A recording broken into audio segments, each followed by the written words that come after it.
오늘부터 여호수아 가나안 들어가기 설교를 시작합니다. 오늘 말씀은 여호수아 1장 1절에서 9절입니다. 제가 읽겠습니다. 여호와의 종 모세가 죽은 후에 여호와께서 모세의 수종자 눈의 아들 여호수아에게 말씀하여 이르시되 내 종 모세가 죽었으니 이제 너는 이 모든 백성과 더불어 일어나 요단을 건너 내가 그들 곧 이스라엘 자손에게 주는 그 땅으로 가라.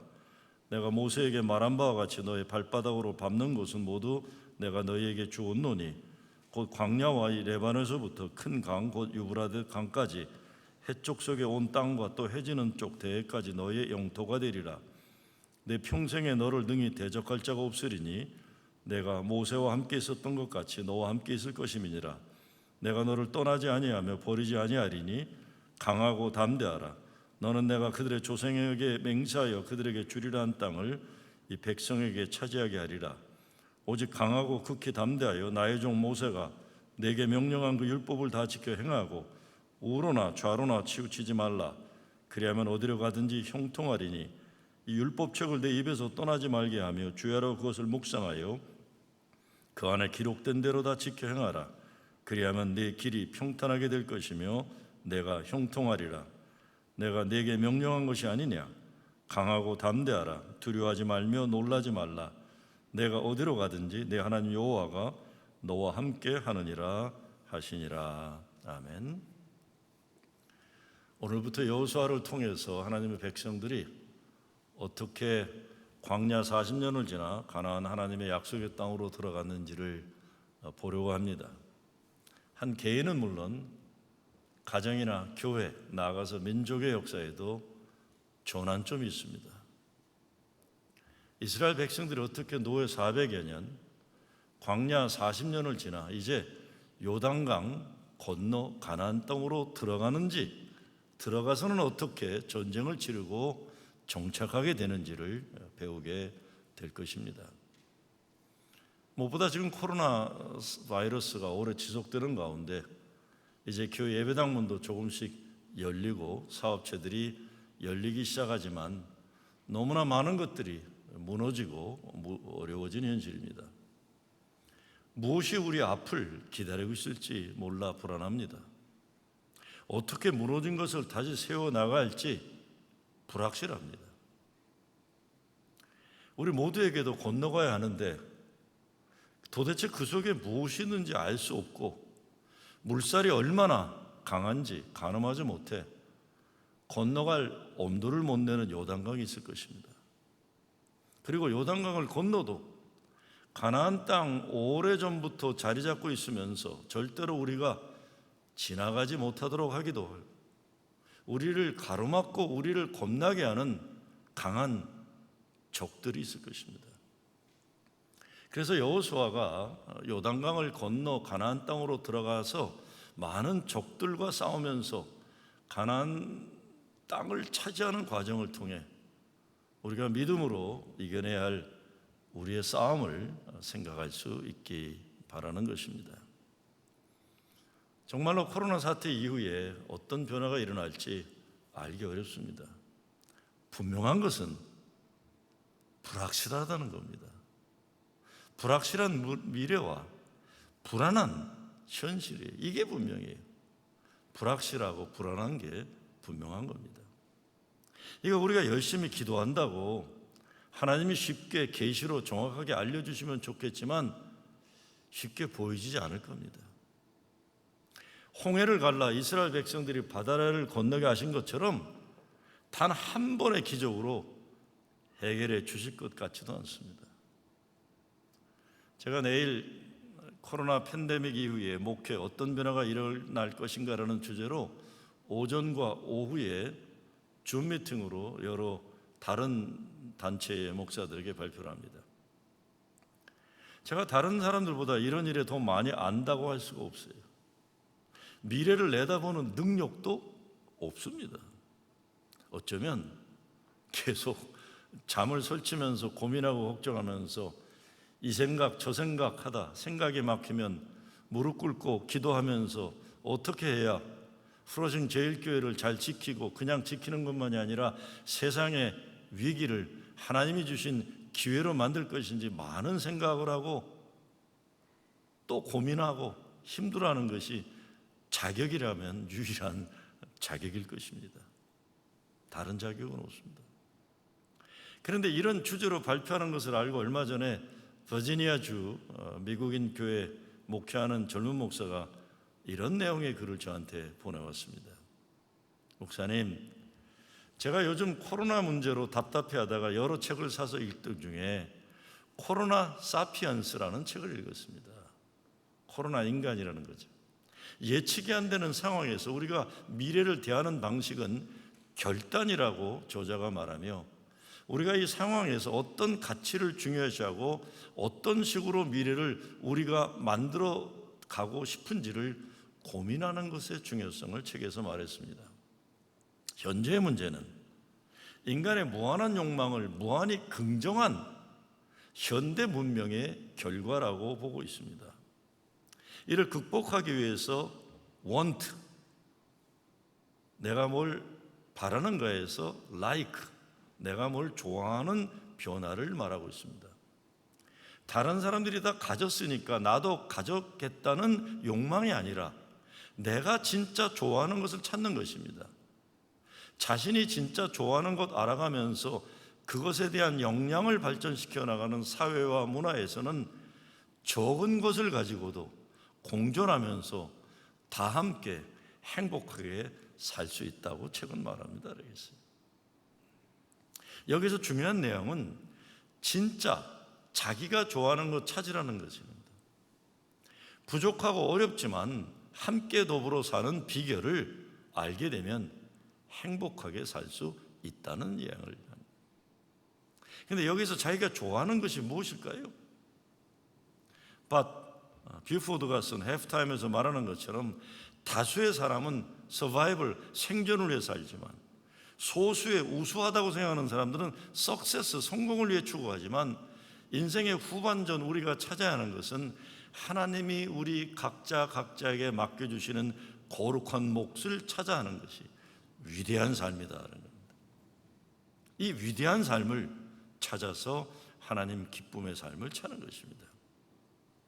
위대한 삶이란 남과 비교해서 대단한 것이 아니라 하나님이 내게 주신 내가 감당해야 하는 거룩한 그 무엇을 말하는 겁니다. 이것이 하나님 기쁨과 영광인데 우리가 코로나 사태 이후를 살아가는 방향이고 목표로 삼아야 할 것입니다.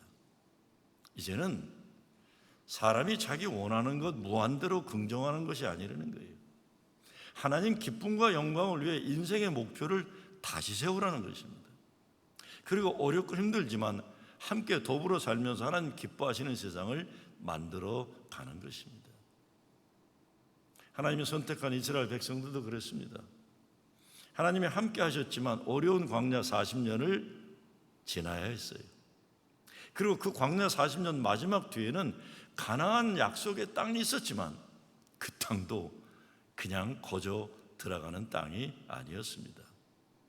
먼저 자리 잡고 있었던 31명의 왕과 그들의 군대를 무찌르고 들어가야 하는, 쟁취해야 하는, 전쟁으로 이겨야 되는 땅이었어요. 가나안 땅은 보장된 약속의 땅이었습니다. 3절 말씀에 보면 내가 모세에게 말한 바와 같이 물은 너희 발바닥으로 밟는 것을 내가 다 너에게 주었노니라고 했어요. 히브리어로 이것은 완료형 동사입니다.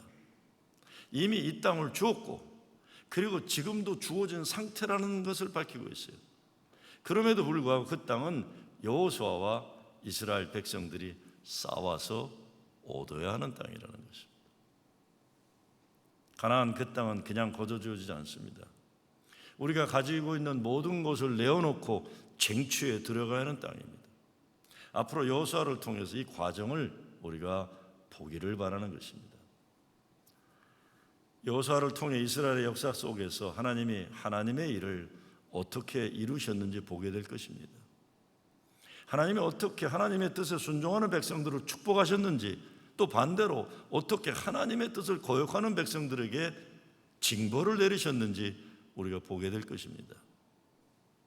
결국 이를 통한 깨우침은 오늘 현재 우리들의 삶 속에 하나님은 어떻게 역사하시는지 하나님의 섭리를 헤아리기 위해서 그러는 것입니다. 하나님이 무엇을 원하시는지, 하나님의 뜻에 순종할 때 우리를 하나님이 어떻게 축복하시는지 바로 배우고 깨닫기를 원합니다. 광야가 익숙해져서 그 광야에서 안주하며 살려고 하는 사람들도 있습니다. 그것만이 아니라 이집트의 노예 생활을 그리워하는 사람들도 있습니다. 한국으로 생각해 보면 친일파들이 그런 거예요. 일제 좋았다 그러는 거예요. 조선 사람들은 일본 사람들 때문에 미개한 백성이 깨우쳤다 이런 말하는 정신 나간 사람들입니다. 그리고 군사 독재 시절을 그리워하는 사람들이 그런 겁니다. 독재가 좋았다 그러는 거예요. 일본 제국주의 식민지 시대나 군사 독재 시대 빌부터 먹고 살고 했던 사람들이 그럴 것이에요. 아직도 제대로 정리가 안 됐어요, 그 나라에. 요즘 미국 필름 페스티벌이 여러 곳에 열리는데 요즘에 출전한 작품 가운데 Breaking the Silence라는 작품이 올라왔어요. 침묵을 깨다라는 건데, 한인 2세가 만든 영화인데 일본 군대 위안부로 끌려가 무참하게 성노예로 살아야 했던 아시안 여성의 고통을 주제로 다루었어요. 근데 이 영화를 만든 사람이 우리에게 교인의 딸이에요. 자랑스럽습니다. 우리의 2세들 역사의식이 이렇게 발전되어 있는데 부모 세대가 또 조부모 세대가 부끄러운 친일과 군사독재를 그리워하는 역사의식을 가지고 있다면 이거 크게 회개할 노릇이에요. 광야에서 죽어간 백성들이 그 사람들입니다. 미국의 역사를 보면 백인 우월주의자들이 그런 거예요. 백인들이 자기들 마음대로 살던 시대를 그리워하는 거예요. 우리도 때때로 그런 마음을 가지고 살기도 합니다. 그러나 하나님은 이스라엘 백성이 가나안 땅으로 들어가도록 하셨어요. 뒤로 후퇴하는 게 아니에요. 사실 가나안 땅으로 들어가는 것은 우리의 선택이 아니라 하나님의 명령입니다. 가나안으로 들어가지 않으면 광야에서 다 죽어야 하는 겁니다. 요단강 뒤쪽은 그들을 노예 삼았던 에집트예요. 건너가서는 이스라엘을 죽이려는 적군들과 싸워 이겨야 합니다. 약속의 땅 길목에서 우리가 선택해야 하는 것 단 한 가지밖에 없습니다. 하나님 약속 믿고 두려움이 있지만, 불안하지만, 불확실하지만 요단강을 건너고 가나안 땅으로 들어가는 겁니다. 여호수아 1장 6장까지는 가나안 땅으로 들어가는 준비 과정입니다. 그리고는 가나안 정복이 시작되고 후반부에는 가나안 땅 정착에 대한 내용이에요. 가나안 땅은 준비된 사람들이 들어가는 것입니다. 준비되지 않으면 그 약속의 땅, 쟁취의 전투에서 승리할 수가 없는 것입니다. 어떤 준비가 필요합니까? 첫째, 구약에 보면 위대한 지도자들이 죽은 다음에 잠시 슬퍼하고 바로 새 지도자를 세워서 하나님의 역사를 이루어가는 겁니다. 여러분 구약 보세요. 누가 죽어도 잠시 슬퍼해요. 잠시 슬퍼하고 일어나서 가는 거예요. 오늘 1절 말씀에 보면 여호와의 종 모세가 죽은 후에라고 되어 있어요. 아니 그 대단한 리더 모세가 죽었는데 이렇게 간단하게 해버리는 게 어디 있어요? 섭섭하게. 모세도 죽었다는 거예요. 그 위대한 지도자 모세도 죽었다는 거예요. 그런데 성경은 그래서 그 백성들이 영원히 슬퍼하고 불행했다고 기록하지는 않습니다. 모세가 죽은 후 하나님은 여호수아를 세우십니다. 하나님 축복과 약속의 땅 가나안 땅으로 들어가기 위해 우리는 약속 믿고 미래를 향한 전진에는 모든 관심을 집중해야 됩니다. 과거의 슬픔과 아픔, 실패와 죄의식 등에 붙잡혀 있지 말고 현재 불안과 불확실하게 발목에 잡히지 말고 미래를 향해 일어나야 한다는 겁니다. 근데 새로 세워지는 여호수아가 얼마나 불안해하고 기가 죽어 있었는지 5절 말씀에 보면 내 평생에 너를 능히 대적할 자가 없으리니 내가 모세와 함께 있었던 것 같이 너와 함께 있을 것임이라. 내가 너를 떠나지 아니하며 버리지 아니하리라. 하나님이 약속해 주세요. 그리고 16절 17절에 가면 그래도 여호수아가 자신이 없어서 기죽어 있으니까 나라의 지도자들이 하나님 그 말씀을 다시 확인시켜주고 자기들도 함께하니 걱정하지 말라고 합니다.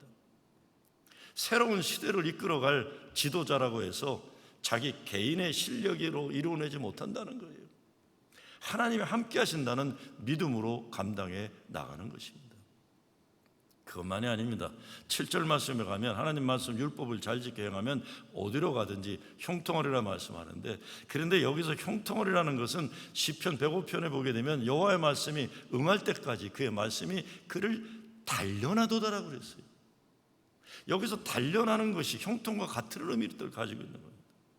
그러니까 형통하다는 것이 한 번에 다 쉽게 이루어지는 것이 아니라 하나님 말씀으로 만들어져가는 과정이라는 거예요. 그러니까 가나안 정복의 과정이 하나님 말씀의 백성으로 만들어져는 과정이에요. 여기에 여호수아가 쓰임받는 것이고 자신도 지도자로서 단련되어 가는 것입니다. 코로나 사태는 세상을 바꿔놨어요. 지난 4개월을 광야 40년이라고 한번 생각해 봅니다. 앞으로 우리가 건너야 할 요단강은 말할 것도 없고 가나안 땅에 진입해 들어가야 합니다. 가서 수많은 전쟁을 치러야 해요. 누가 여호수아가 될 것입니까? 아니, 어쩌면 질문 자체가 잘못된지 몰라요. 이것은 누가 여호수아가 될 것이냐가 아니라 성경 말씀 오늘 여호수아를 보면 하나님이 여호수아를 세워주신다는 거예요.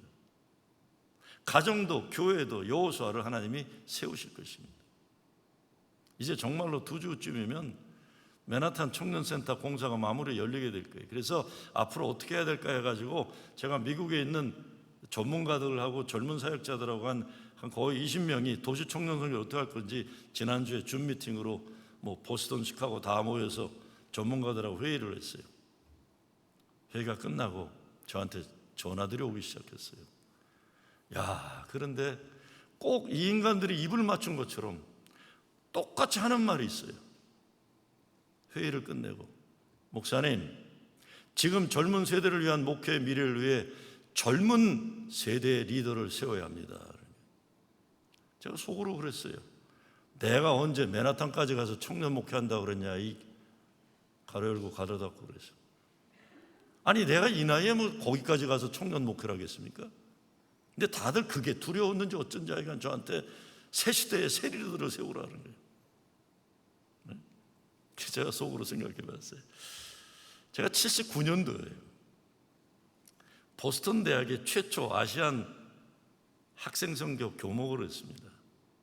80년도 초반부터 90년도 후반까지 일리노이 전체에 있는 대학 7개를 제가 아시안 코리안들 대학 목회를 담당한, 제가 이 베테랑입니다. 베테랑. 아직 그 분야는 제가 80년대에는 진짜 베테랑이었어요. 그런데 여러분, 잔인한 현실은요, 제가 아시안 목회를 하고 제가 학생들 대학 목회, 청년 목회할 때 그때 대학생들은 지금 다 50 후반이에요. 60에 들어가요. 저 같은 세대가 관여할 수 있는 시대가 아니에요. 시대가 아닙니다. 맨하탄 청년센터가 모든 공사를 마치고 열리면 가장 중요한 것은 여호수아와 같은 지도자들을 어떻게 세울 것인지, 이거는 기도하고 관심 가져야 할 겁니다. 이것은 어떤 능력 있는 한 개인이 될 수가 없습니다. 성경에서 표현하는 하나님 말씀으로 세움받은 세대를 일으키는 건데, 영어 성경으로는 Raising the upright generation이라고 되어 있어요. Raising, 이렇게 세우는데, upright, 똑바로 서 있는, 무엇으로 똑바로 서 있는? 말씀으로 똑바로 서 있는 세대를 일으켜야 된다, 성경은 얘기했어요. 근데 오늘 말씀을 생각해 보면 그런 지도자들을 하나님이 준비하셨다는 걸 생각하는 거예요. 우리가 하는 게 아니라는 거예요. 사람들의 잣대로 사람을 판단하는 것이 아니라 하나님이 쓰시고자 하는 하나님의 사람들을 하나님이 세우시고 계시다. 이렇게 생각하면 걱정할 것도 없어요. 내가 해야 되는 것도 아니고 하나님이 세우시는 여호수아 세대가 일으켜질 것을 믿고 감사할 뿐이죠. 두 번째, 가나안으로 들어가는 길목에서 무엇보다 우리는 하나님이 함께 하신다는 믿음의 확신을 가지고 가는 겁니다. 오늘 본문에 보면 하나님이 거듭거듭 여호와에게 말씀하세요. 내가 모세와 함께 있었던 것 같이 너와 함께 있을 것입니다. 내가 너를 떠나지 아니하며 버리지 아니하리라 그랬어요. 마음을 강하게 하라, 담대히 하라. 아무리 훌륭한 지도자도 하나님이 함께 하지 않으시면 혼자 아무것도 할 수 없는 겁니다. 제가 미국 생활 거의 50년 되어 가요. 지난 기억에 먹고 사는 미국 경기가 어렵다 수십 년 동안 많이 말했지만 코로나로 인한 지금처럼 어려운 때는 없습니다.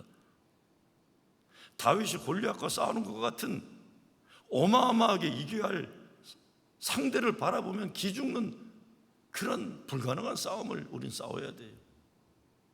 우리가 승리할 수 있는 것은 오직 하나님의 약속 믿고 하나님의 이름을 거룩하게 하는 싸움이 하나님이 이미 승리케 하신다는 믿음으로 갈 수밖에 없습니다.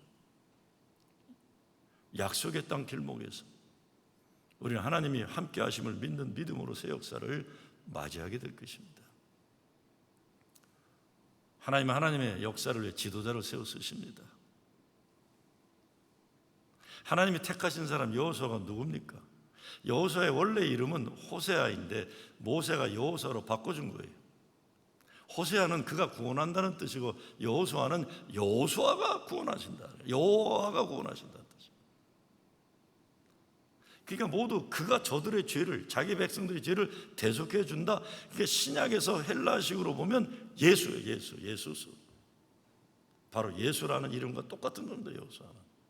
그런데 이런 어마어마한 사명을 가진 이름을 가진 여호수아는 자기 자신 스스로 자기는 그런 일을 할 수 없다고 겸손하게 인정하게 되는 겁니다. 모세는요, 성경에 하나님의 종이라고 그랬어요. 그런데 여호수아는 살아있는 동안 모세의 시종이라고 자기가 불렀어요. 모세는 하나님의 종인데 여호수아는 항상 자기는 모세의 종이라고 합니다. 이것은 여호수아가 자기를 그렇게 부른 거예요. 자기가 자기에 대해 이스라엘을 가나안 땅으로 이끌어낼 위대한 지도자로 부르지 않고 이미 죽었지만 가나안 땅으로 들어오지 못했지만 자기의 스승 모세를 생각하며 나는 모세의 종이라고 부르는 겁니다. 참으로 위대한 인물이에요. 성경에 나타나는 하나의 패런이 있는데 하나님은 어떤 인물을 맡기기 위해 사람을 준비시키실 때 중요한 스승, 멘토를 그들에게 보내주십니다. 사무엘에게는 엘리가 있었고 엘리사에게는 엘리야가 있었고 여호수아에게는 모세가 있었습니다. 여호수아는 모세의 종으로 철저하게 그의 뜻에 순종하면서 단 한 번도 모세에게 불평을 하거나 모세의 리더십에 금이 가는 행동을 하지 않으면서 인내하면서 모세의 리더십을 자신의 것으로 만들었습니다. 저는 젊었을 때 이런 걸 잘 못했어요. 제가 두 번째 담임 목사로 섬겼던 목사님이 진짜 천재라 그러면 그런 천재가 없이 대단한 분이셨어요. 근데 제가 그 목사님한테 쫓겨났어요. 뭐 잘못 질문하고 감히 잘못 질문 던져갖고 하산 명령을 받고 쫓겨났어요. 그래서 제가 첫 번째 모셨던 담임 목사님을 만났어요. 그 두 분이 동기예요, 동기. 한 분은 서울법대고 한 분은 연대 물리과 출신이지만 신학교 동기예요. 제가 첫 번째 담임 목사님 만나서 화가 나서 두 번째 담임 목사님 비판하는 소리를 한참이나 했어요. 그랬더니 물끄러미 저를 보시더니 첫 번째 담임 목사님 하신 말씀이었어요. 야 이놈아, 너는 아직 그 사람을 평가할 만한 실력이 안 된다. 그냥 가만히 있어라. 제가 지금 나이가 환갑을 넘어가서 그 말씀이 항상 생각이 나요. 나는 왜 쉽게 내 스승을 판단했을까? 나는 왜 이렇게 쉽게 스승을 판단했을까? 이제 그 어른 돌아가시기 전에 한번 찾아봐야 되는데 아직도 찾아보지 못하고 있어요. 여호수아는 이제 가나안 땅에 사실은 모세보다 전쟁에 나가서 승리한 건 여호수아였어요. 그렇잖아요. 모세는 기도밖에 안 했습니다. 손 들고. 전쟁은 여호수아가 했어요. 그렇지만 단 한 번도 성경에서는 여호수아가 훌륭해서 전쟁에 승리했다고 기록하지 않습니다. 여호수아는 세상적 조건이 별 일 없었어요. 대대로 노예의 후손이었다는 것이 알려지고 있어요. 기독교 역사에 보면 사람들의 눈에 별 일 없는 사람들, 가망이 없는 사람을 하나님이 크게 쓰신 역사가 있는데 여호수아가 성경의 최고의 인물 중에 하나예요. 여호수아를 평가할 때 가장 중요한 덕목은 순종이었습니다. 말씀에 순종하고 하나님 말씀에 순종했던 모세의 뜻을 순종했다는 겁니다. 철저하게. 미국이나 한국 조계도 보면 세상 기준 스펙으로 볼 때 별일 없지만 주의 종으로 크게 쓰임받은 분들이 많아요.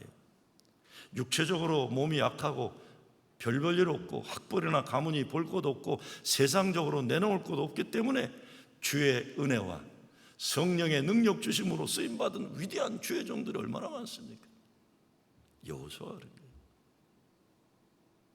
그런데 여호수아는 쉽게 혈통으로 세속으로 물려받지 않아요. 노력해서 그 자리에 오른 사람입니다. 이를 위해 철저하게 하나님의 종 모세를 신뢰했고 뜻을 따랐어요. 그래서 이길 수 있었는데 불가능한 전쟁을 승리로 이끄는데 대표적인 전쟁이 뭡니까? 아멜렉의 전쟁 아니에요. 모세가 손들어 기도하고 호렙과 아론과 홀이 팔을 붙잡아주고 기도했고 여호수아가 아멜렉 전쟁에 승리합니다. 여러분, 아멜렉 전쟁의 승리가 왜 중요합니까? 아멜렉은 에서의 후손으로 하나님에게 반역한 역사를 이룬 등장하는 인물들이에요. 홍해를 건너 광야에 나오자마자 제일 먼저 이스라엘을 가로막고 대적한 것이 아멜렉이었고, 가나안 땅에 들어가서 이 아멜렉과 싸움을 해야 하는 건데, 아멜렉은 의미적으로 우리가 깨부셔야 하는 우상숭배의 죄악의 삶을 상징하는 겁니다. 예수를 믿고 있지만 아직도 우리 속에 남아있는 죄의 종노릇하는 이거를 전쟁에서 깨부셔야 된다. 이것을 사울은 지키지 못해서 왕좌에서 패망한 왕이 되고 말았던 거예요. 아멜렉의 전쟁을 모든 걸 깨부셔야 되는데 부시지 않은 겁니다. 광야에서 싸움도, 이 가나안 땅의 싸움도 결국 이 싸움입니다. 우리 삶 속에 아멜렉을 뿌리 뽑고 다 태워버리고 순종의 역사를 이루어가는 것이 가나안입니다. 결국 가나안 땅 정복 전쟁은 우상이 가득한 땅에 우상 숭배를 몰아내고 여호와 하나님을 섬기는 땅으로 만들기 위한 영적인 전쟁이었던 것입니다. 하나님은 가나안 땅으로 들어가야 하는 중요한 전환점에서 이스라엘을 이끌고 전쟁에 나가야 할 여호수아에게 전쟁의 전술과 전략을 의논하거나 어떤 무기를 주시지 않으세요. 순종과 믿음을 요구하십니다. 여러분, 전쟁에 승리하려면요, 전략과 전술과 무기가 있어야 되는데 하나님은 딱 하나예요. 말씀에 순종하라. 성경적인 형통이라는 건 딴 가지가 다른 게 아닙니다. 순종과 믿음을 통해서 하나님의 뜻과 계획을 이루는 것이에요. 요셉의 인생을 정리하면서 시편 기자는 여호와의 말씀이 응할 때까지라고 했어요. 진정으로 우리가 형통한 삶을 원한다면 우리의 삶 가운데 여호와의 말씀이 응해야만 합니다. 이것이 8절 말씀이에요. 내가 형통하리라. 여호사는 어느 편에 서 있어야 할지, 어디에 서 있어야 하는지 분별하는 지혜가 있었습니다. 여호사는 모세와 함께 하나님 만나러 산에 올라가므로 산 밑에서 금송아지 만드는 하나님의 뜻을 거역하는 우상숭배자들과 함께 있질 않았어요. 12명의 가나안 땅 정탐꾼 가운데 가나안으로 들어가는 것 반대한 10명과 함께 하지 않고 갈렙과 함께 가나안으로 들어가야 한다는 보고서의 자리를 지켜낸 겁니다. 유유상종이란 말이 그것입니다. 끼리끼리 모이는 건데 바알 숭배를 일삼는 사람들의 자리에 여호사는 같이 있지는 않았습니다. 가나안 땅 점령을 다녀서도 불만에 보고하는 자들과 함께 하지는 않았습니다. 이거 우리가 결단해야 됩니다. 새로운 삶의 시작을 위해서. 가나안 땅에 들어가려면 하나님의 원칙, 하나님의 가치 기준, 하나님 기쁨과 영광을 위한 자리에 속해야 하고 함께해야 하는 것입니다. 광야 40년 어려운 인생길이었습니다. 그러나 가나안은 더 어려운 인생의 모험입니다. 그래서 여호수아가 두려움에 떨었어요.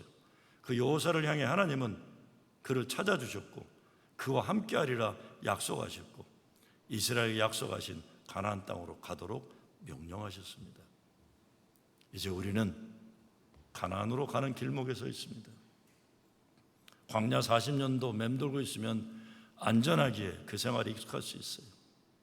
그러나 때가 되면 광야를 떠나 이제 약속의 땅으로 들어가야만 합니다. 깊은 바다일수록 파도가 셉니다. 그렇게 하나님의 은혜와 축복도 험난한 미래일수록 크고 클 줄로 믿는 거고 그 믿음으로 가는 겁니다. 우리 모두가 가나안 땅으로 들어가야 합니다. 여호수아 본받아 가나안 땅으로 들어가는 여러분 되시길 주의 이름으로 축원합니다. 아버지 하나님 감사합니다. 광야 같은 삶이 우리 인생에 여러 번 지나야 하는데 코로나 바이러스로 독한 광야의 시련과 어려움과 아픔을 저희들이 겪어야 합니다. 근데 하나님, 우리도 요단강 건너야 되고 가나안 땅 들어가야 됩니다.